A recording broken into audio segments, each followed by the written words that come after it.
আইপিএলে উঠতে থাকা মুস্তাফিজুর রহমান ফিরলেন জাতীয় দলে। শুধু মুস্তাফিজুর রহমান নয়, মুস্তাফিজুর সাথে আছে অলরাউন্ডার সাকিব আল হাসান এবং সৌম্য সরকার। তারা তিনজনই এবার জিম্বাবুয়ে সিরিজে ফিরেছেন। লাস্ট 2 ম্যাচে তাদেরকে দেখা যাবে। চট্টগ্রাম জহুর আহমেদ চৌধুরী স্টেডিয়ামে অনুষ্ঠিত হয়েছে জিম্বাবুয়ের বিপক্ষে 5 ম্যাচ টি-20 সিরিজের প্রথম 3 ম্যাচ। সবকটিতে জিতে সিরিজ নিজের করে নিয়েছেন বাংলাদেশ। এবার সিরিজের শেষ 2 ম্যাচের জন্য স্বাগতিকরা দল ঘোষণা করেছে। ঘোষিত দলের নাম আছে সাকিব আল হাসান, সৌম্য সরকার ও মুস্তাফিজুর রহমানের। তবে বুধবার এক বিবৃতিতে টাইগারদের স্কোয়াড এই পরিবর্তনের কথা জানিয়েছেন বিসিবি। আগামী 10 ও 12 মে মিরপুর শেরেবাংলা চতুর্থ টি-20তে মুখোমুখি হবে বাংলাদেশ এবং জিম্বাবুয়ে, যেখানে এর মধ্যে দিয়ে বিশ্বসেরা অলরাউন্ডার সাকিব 10 মাস পর আন্তর্জাতিক টি-20তে ফিরেছেন। 3 ক্রিকেটার দলে অন্তর্ভুক্ত হওয়ায় চলতি সিরিজ থেকে ছিটকে গেছেন পারভেজ হোসেন ইমন, আফিফ হোসেন ধ্রুব ও শরীফুল ইসলাম। এর মধ্যে শরীফুলকে বিশ্রাম দেওয়ার কথা জানিয়েছে বাংলাদেশ ক্রিকেট বোর্ড বিসিবি।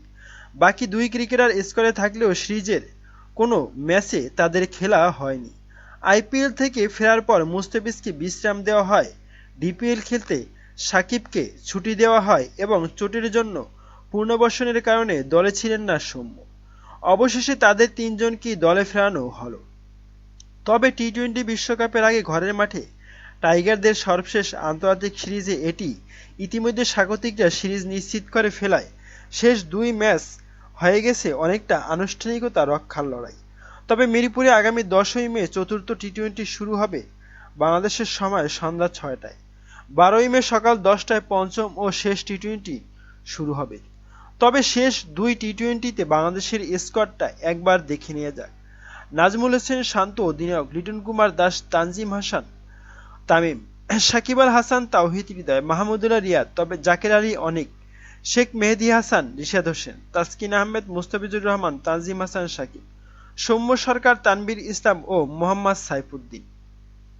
প্রিয় দর্শক, আইপিএল উড়ন্ত সূচনা ছিল মুস্তাফিজুর রহমানের এবং বিশ্বকাপে ভরাডুবির পর আবারও দলে ফিরেছেন সাকিব আল হাসান। এই 10 মাস পরে সাকিব আল হাসান দলে ফিরেছেন এবং আন্তর্জাতিক টি-20তে ফিরলেন। এখানে এসে তিনি কতটুকু নিজেকে মেলে ধরতে পারবেন এবং চোট কাটিয়ে সৌম্য সরকারও ফিরেছেন জাতীয় দল এবং টি-20তে। তবে সবচেয়ে উজ্জ্বল মুস্তাফিজুর রহমান আইপিএলে ফর্মে ফিরেছেন। জাতীয় দলে ফর্মহীন ছিলেন মুস্তাফিজ, তবে আইপিএল থেকে ফিরে এসে মুস্তাফিজুর রহমান তার ফর্ম কতটুকু কার্যকরীভাবে প্রয়োগ করতে পারেন সেটাই এখন দেখার বিষয়। তবে কি জিম্বাবুয়ের শেষ 2 ম্যাচে ধরাশয়ী হবে মুস্তাফিজের কাছে? এ বিষয়ে আপনার মতামত কি? মতামত জানাতে পারেন কমেন্ট করে কমেন্ট বক্সে। এবং মুস্তাফিজুর রহমানকে আইপিএল থেকে উড়িয়ে এনেছে জিম্বাবুয়ের সাথে খেলানোর জন্য এবং বিশ্বকাপের প্রস্তুতির জন্য।